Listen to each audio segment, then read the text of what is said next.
राधे राधे महाराज जी। महाराज जी, इस कलयुग में विद्यार्थी जीवन में ब्रह्मचर्य का पालन नहीं हो पाता महाराज जी। क्रोध भी गिरा देता है, मलिन मन को साफ कैसे करें? कि आज हमारी जो नौ पीढ़ी है वो ना शास्त्र स्वाध्याय कर रही है और ना संतों के वचन सुन रही है, ना माता पिता की आज्ञा में रह रही। तो अनुशासनहीनता सदैव पतन का मार्ग पुष्ट करती है। अगर हम अनुशासित जीवन व्यतीत करें तो उन्नति का मार्ग हमें मिल सकता है। माता पिता का अनुशासन, शास्त्र का अनुशासन, संत गुरुदेव का अनुशासन, तो हम आगे बढ़ सकते हैं। तो पहले क्या था कि नवीन बच्चों को परिवार से अलग करके गुरुकुल में रखा जाता था, जिससे वहां उनको ब्रह्मचर्य की त्रिकाल संध्या, भगवत आराधना, वैदिक सिद्धांत, मनुष्य जीवन की उन्नति के क्या क्या लक्षण होने चाहिए, अवनति किन किन कारणों से होती है, वो सब ज्ञान होता था। अब अध्यात्म की तो शिक्षा हो ही नहीं रही है, आधुनिक शिक्षा ही हो रही है। आधुनिक शिक्षा में इतनी क्षमता नहीं है कि वो हमारे मन को रोक सके। आधुनिक शिक्षा में इतनी क्षमता नहीं है कि हमारे मन को रोक सके या शांत कर सके। ये केवल आध्यात्मिक शिक्षा में ही दम है। तो आध्यात्मिक शिक्षा विहीन आधुनिक शिक्षा में अब वो अपने माता पिता का अपमान करना, नाना प्रकार की क्रियाओं द्वारा ब्रह्मचर्य को नष्ट करना, व्यसन करना, इसमें हमारी नई समाज बढ़ती चली जा रही है। आप देख लो, छोटे छोटे बच्चे हस्तमैथुन का शिकार हो रहे हैं। छोटे छोटे बच्चे गंदे वीडियो देख करके बॉयफ्रेंड गर्लफ्रेंड, छोटे छोटे बच्चे व्यसन करने लगे हैं। अधिकतर जो माता पिता के अनुशासन में नहीं है, जो शास्त्रों का अनुशासन पालन नहीं करते, तो इसलिए आज जरूरत है अध्यात्म शिक्षा की। अगर हम अपने बच्चों को थोड़ा शास्त्र श्रवण कराएं, थोड़ा नाम जप कराएं, पवित्र भोजन पवाएं और उनको मित्रवत व्यवहार के द्वारा समझाएं कि ऐसे ऐसे गंदे आचरण वाले मित्र मिले तो इनसे दूर रहे। ऐसा छूना, ऐसा करना, ऐसा देखना ये निषेध है, तुम्हारे जीवन को गिरा देगा। नहीं तो छोटे छोटे बच्चे पतित होते चले जा रहे हैं। जो हमारी एकाग्रता विद्या अध्ययन में लगनी चाहिए, जो हमारी एकाग्रता सामाजिक सेवा में लगनी चाहिए, वो एकाग्रता हमारी नशे में और व्यभिचार में जा रही। हम कह रहे हैं फ्रेंड बनाना कोई पाप नहीं है, लेकिन व्यभिचार करना पाप है। फ्रेंड बनाओ, खूब घूमो, खूब आनंद लो, कोई परेशानी, लेकिन गंदा आचरण मत करो। अगर गंदा आचरण करोगे तो वही तुम्हें डिप्रेशन में पहुंचाएगा, एक दूसरे का मतलब जीवन पतित हो जाएगा। आगे चल करके आपको एक ही रास्ता दिखाई देगा, या तो घोर व्यसन में पड़े रहना या सुसाइड कर लेना। आप देखना, क्यों? क्योंकि मनचली वृत्ति एक जगह टिकती नहीं है। चला भी है समाज में बॉयफ्रेंड ब्रेकअप, बॉयफ्रेंड ब्रेकअप।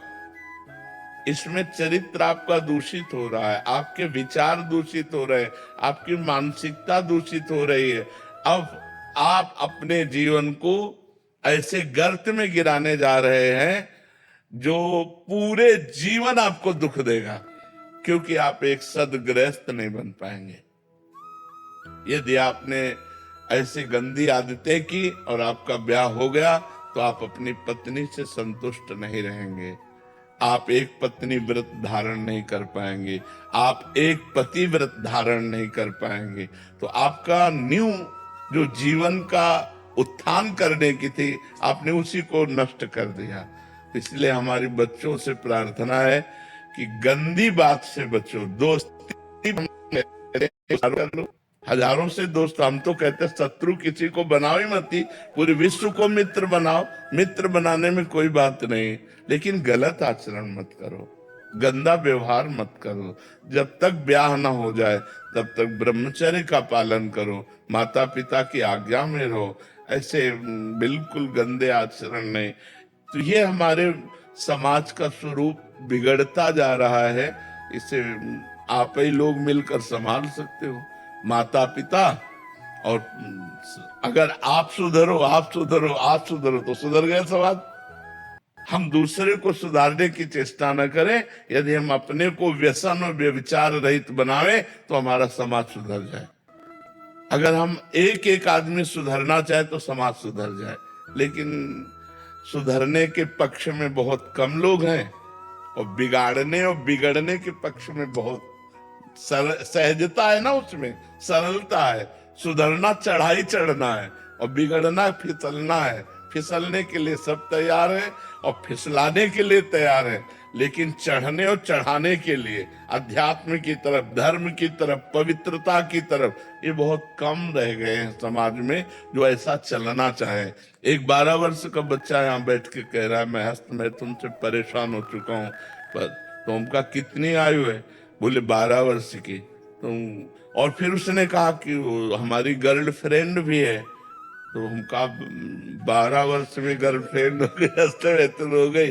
तो मतलब ये छोटी छोटी अवस्थाओं के बच्चे इतने गंदे स्तर में गिर रहे हैं, तो क्या होगा, समाज का क्या होगा?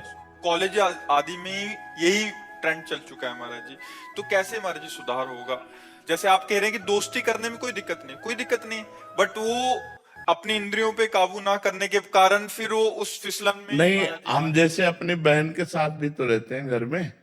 मित्रता रखना कोई पाप नहीं है, कोई दोष नहीं है, लेकिन मित्रता रख करके कुपंथ में चले जाना, कुमार्ग में चले जाना, ऐसी हरकतें कर देना जिससे जीवन बर्बाद हो जाए, तो हमें लगता है इस पर सुधार होना चाहिए। बच्चों को अपने जीवन को पवित्र रखना चाहिए जब तक पाणी ग्रहण ना हो जाए, जब तक माता पिता सुव्यवस्थित जगह ब्याह ना कर दें, तब तक। देखो, जो ये बच्चे एक दूसरे को भगा ले जाने वाली वृत्ति रखते हैं ना, वो बहुत दुख पाते हैं।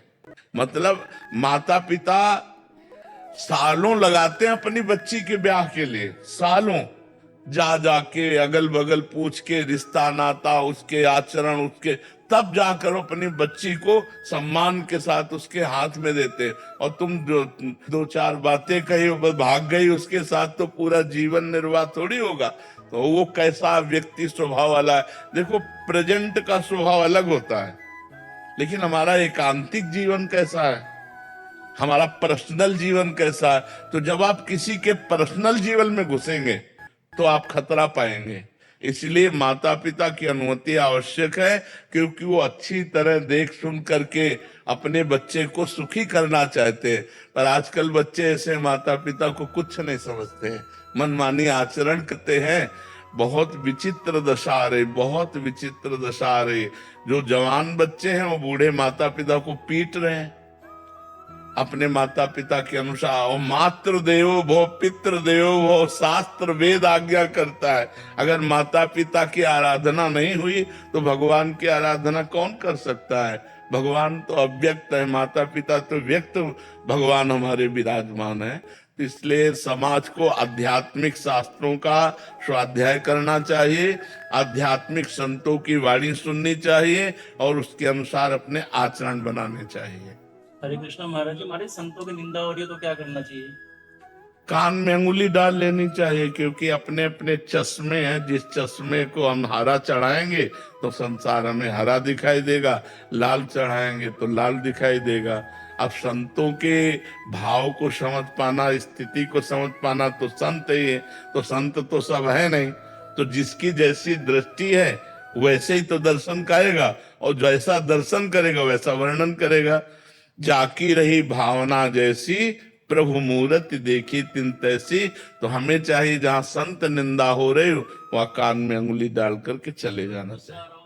रिश्तेदार अगर कर रहे हो तो नहीं नहीं, बिल्कुल लड़ाई नहीं करनी चाहिए। सत्संगी को ऐसा होना चाहिए कि जैसे किसी की निंदा कर रहे हैं तो कान में अंगुली डाले, चल दे, पागल आदमी है। अगर आप लड़ाई किए तो आप में और उसमें अंतर क्या रह गया? वो निंदा कर रहा है, आप उसे मार रहे हैं, तो बात तो हो गई एक ही। वो निंदा कर रहा है, आप क्रोध कर रहे हैं, तो दोनों दोषी हो गए। वो निंदा कर रहा है, आप कान में अंगुली डालिए और वहां से चल दीजिए। वो उसकी मति है। सुनने से हमारा मन दुखी होगा, इसलिए हम सुनेंगे नहीं। हाँ, वो होता है, ऐसा होता है। तो हम सुनेंगे नहीं, उस सभा से चल देंगे, उस स्थान से चल देंगे, लेकिन हम उस व्यक्ति को भी नहीं मारेंगे, उस व्यक्ति से भी नहीं लड़ेंगे। क्योंकि अगर उस व्यक्ति से हम लड़ते हैं तो वो निंदा रूपी दोष से युक्त और हम क्रोध रूपी दोष से युक्त हो गए, बात तो दोनों गड़बड़ हो गई। तो हमको अपने को बचाना है। वो निंदा कर रहा है, हम कान में अंगुली डाला, चल दी।